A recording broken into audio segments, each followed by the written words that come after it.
Fala galera, aqui é o Talinho do Robot Geeks e hoje nós vamos para vídeo de regras de Pangeia, jogo trazido pela editora Xalingo, dos designers Roger Ventura, Beto Ferres e Farrell Oliveira.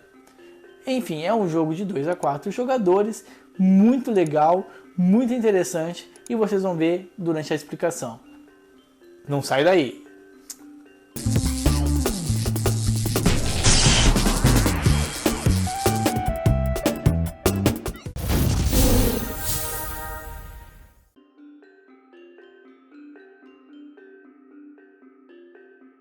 Então galera, agora vamos para as regras de Pangeia.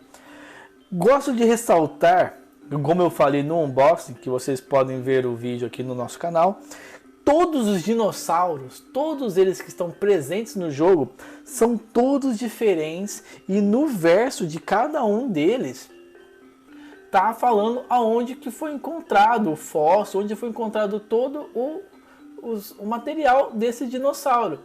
Então, como vocês podem ver aqui, ó, o ranforrinco, focinho, bico de cauda longa, petirossauro, tem o tamanho dele, a altura, a largura, a quantidade de quilo, onde ele foi encontrado, os ossos dele. Então isso aqui é muito bacana e agrega muito para os seus pequenos que estiverem jogando, que gostam de dinossauros. Então é bem legal. Agora vamos para as regras do jogo. Primeiramente, então nós temos o início ali, e eu vou pegar os dois dinossauros, que nós vamos fazer uma partida para 2 jogadores, que é o Notossauro e o Shastasauro. Essas são os gigantes marinhos, e eles ficam na parte de fora do tabuleiro, eles não entram no jogo. Durante o seu turno, você vai fazer uma de 2 ações. Ou você joga o dado e movimenta o seu gigante marítimo, ou você vai movimentar as peças de dinossauros que você já tem aqui na Pangeia. Mas vamos com calma e vamos explicar tudo detalhadamente. Quando eu jogo o dado, saiu 5 e eu vou movimentar o dinossauro verde. 1, 2, 3, 4, 5. Ele caiu na casa roxa com o número 2. Isso significa que eu vou pegar um dinossauro de tamanho 2. Então aqui eu pego um dinossauro de tamanho 2 e vou colocar em algum lugar no tabuleiro aqui da parte roxa. Então vamos supor que eu coloque aqui. Vai chegar o outro jogador, ele vai rolar o dado, deu 4, 1, 2, 3, 4, 2, verde. Então ele vai pegar o dinossauro dele vermelho, 2, e vai colocar em uma região verde. E essa região aqui, vamos supor que ele coloque aqui. Tendo os dinossauros em campo, é uma opção do jogador que, se ele não quiser jogar os dados, ele pode mover o dinossauro. Então vamos supor que o verde vai movimentar esse dinossauro para cá. Essa foi a ação dele. Então ele não vai jogar o dado, a ação dele foi movimentar o dinossauro. Por que você vai poder fazer a ação de movimentar o dinossauro? Pela seguinte situação: digamos que você tem um dinossauro aqui e outro dinossauro aqui, e ambos são da tua cor. Você pode movimentar esse dinossauro para cá e ele deixa de ser os dois dinossauros deixam de ser de nível 2 e ele se torna um dinossauro de nível 4. Então é um dinossauro maior e de força maior. Por que é interessante você ter um dinossauro de força maior? Para situações de combate. Ou seja, eu tenho um dinossauro verde de nível 4 e tenho um dinossauro vermelho de nível 2. Eu não quero rolar o dado, eu quero movimentar esse dinossauro para cá, para tomar posse desse lugar. Então, como que funciona o combate? Dinossauro de nível 4, ele é maior que de nível 2, então o de nível 2 ele simplesmente sai fora do campo e o dinossauro do nível 4 ocupa o espaço. Se caso os dois dinossauros fossem do mesmo tamanho, 2 de nível 2, e eu faço a movimentação para cá, vai existir o confronto com o dado. E quem tem a vantagem? O jogador da defesa. Então é rolado um dado, se O jogador vermelho foi lá, rolou 2. O jogador verde é o atacante, rolou o dado e rolou 2. O jogador vermelho ganha o combate, pois ele é o defensor, então ele ganha o combate. O jogador verde perde o dinossauro dele e o vermelho prevalece em campo. Dito isso, então essas são as regras do jogo. Como que direciona para o final da partida? Existem duas formas de chegar ao final da partida. Um detalhe importante que não foi falado anteriormente. Quando o seu dinossauro chega ao nível 6, esse dinossauro ele não movimenta mais. Tanto é que vocês podem perceber a diferença dos dinossauros. A localização da informação do dinossauro do nível 6, vocês verem que fica embaixo, e do dinossauro do nível 5 fica em cima. E dos anteriores ao nível 5 também. Isso significa que o dinossauro de nível 6, quando ele chega na condição de estar dominando um espaço, ele não se movimenta mais. Todos os outros tipos de dinossauros continuam se movimentando. E caso você tenha, por exemplo, uma condição de... Aqui temos uma união de 3 e o 4 daria 7, e esse dinossauro 6 ele está aqui. Se eu quiser que esse dinossauro junte-se com esse para se tornar um dinossauro de nível 7, nós não temos um dinossauro de nível 7. Então esses dois sairiam de campo. E o dinossauro de nível 6 que está nesse lado aqui viria para cá. Dessa forma, é a única forma que o dinossauro de nível 6 trocaria de lugar. Não existe nenhuma outra forma. Os dinossauros de nível 6 não se movimentam para nenhuma casa adjacente. E uma última regra, para deixar bem claro também, quando um gigante marítimo ocupa um espaço, se um outro jogador tira no dado, por exemplo, está ocupando esse espaço, o jogador vermelho tirou 4 no dado. 1, 2, 3, 4. Ele ocuparia o mesmo espaço do dinossauro verde. Então o que aconteceria? Como ele chega depois, o dinossauro verde ele volta para o início. Então nunca será possível 2 gigantes marítimos ocuparem a mesma casa por volta do tabuleiro. E por que isso acontece? Obviamente que quanto mais para o final você chega, você tem condição de colocar dinossauros de nível 3, dinossauros de nível 2 aqui, de nível 1.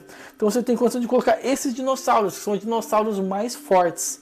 Então, por isso, se um jogador cair junto com o outro, o jogador que já estava na casa volta para o início e o outro jogador continua circulando pelo território. E uma outra detalhe importante, as casas de número 1 são casas cinzas. E você percebe que não tem espaço, nenhum dos territórios é cinza em campo. Ou seja, todos os dinossauros de nível 1, eles são aviadores. Eles são voadores, na verdade, não aviadores. Eles não pilotam aviões, mas eles são voadores. Então, esses dinossauros de nível 1, eles podem ser colocados em qualquer lugar no tabuleiro. Então, apenas os dinossauros de nível 1, que ficam nessas casas cinza, podem ser colocados em qualquer lugar do tabuleiro.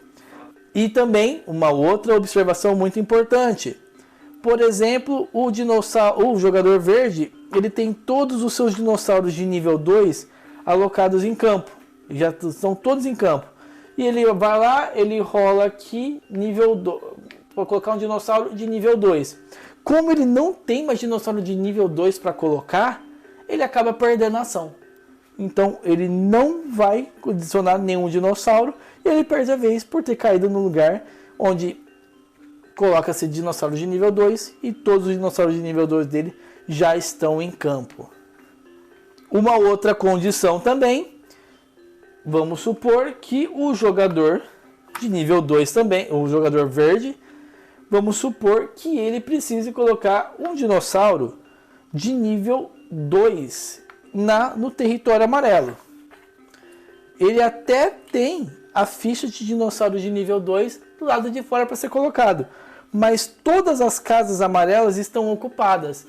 Então essa é uma outra condição na qual o jogador verde não vai poder adicionar nenhum outro dinossauro, porque o território está completamente repleto de dinossauros, e do dinossauro verde e do dinossauro vermelho. E dessa forma você não pode colocar um dinossauro por cima também. Então, mesmo que está aqui 2 amarelo, você não pode colocar um dinossauro por cima, já somar para dar um resultado de nível 4. A única forma disso acontecer é gastando a atuação de movimento, movimentando o dinossauro sobre o outro e somando o nível. 2 com 2 daria um dinossauro de nível 4. Então, quais são as condições? A primeira condição de vitória é se caso um jogador domina completamente um território. Então, nessa condição, o jogador vermelho dominou por completo o território azul. Como ele dominou por completo o território azul, ele é o vencedor da partida. Se tivesse um outro jogador aqui, isso não é uma condição, porque isso aqui é um outro jogador, é um jogador verde. Então, o vermelho dominou completamente. Não importa a cor do território, desde que o jogador, independente da cor, domine por completo um território de uma determinada cor aqui no tabuleiro. A segunda condição de vitória é no caso de duas partes do tabuleiro, duas cores terem sido completamente dominadas. Quando isso acontece, os jogadores contam quantas peças de dinossauros eles têm em campo. Então, o verde nessa situação tem 1, 2, 3, 4, 5 e o vermelho tem 1, 2, 3, 4, 5.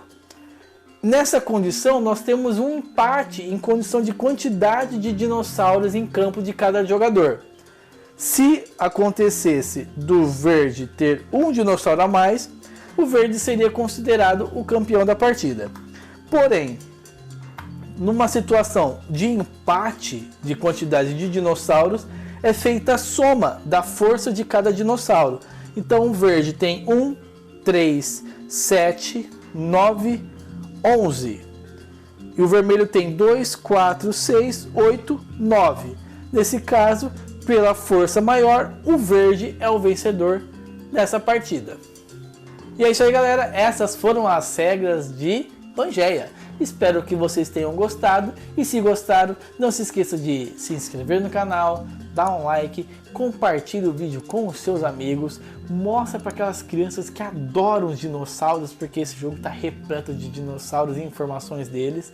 E se você gostou do jogo, não se esqueça de procurar a Epic Level e falar com o Kamui, o rapaz do bigodinho.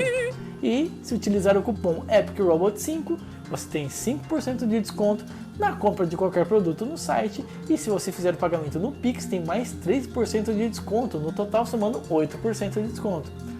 E também nos acompanhe nas nossas redes sociais vizinhas, o Facebook, o Instagram e no www.robotgeeks.com.br. É isso aí, galera. Nos vemos no próximo vídeo e até mais!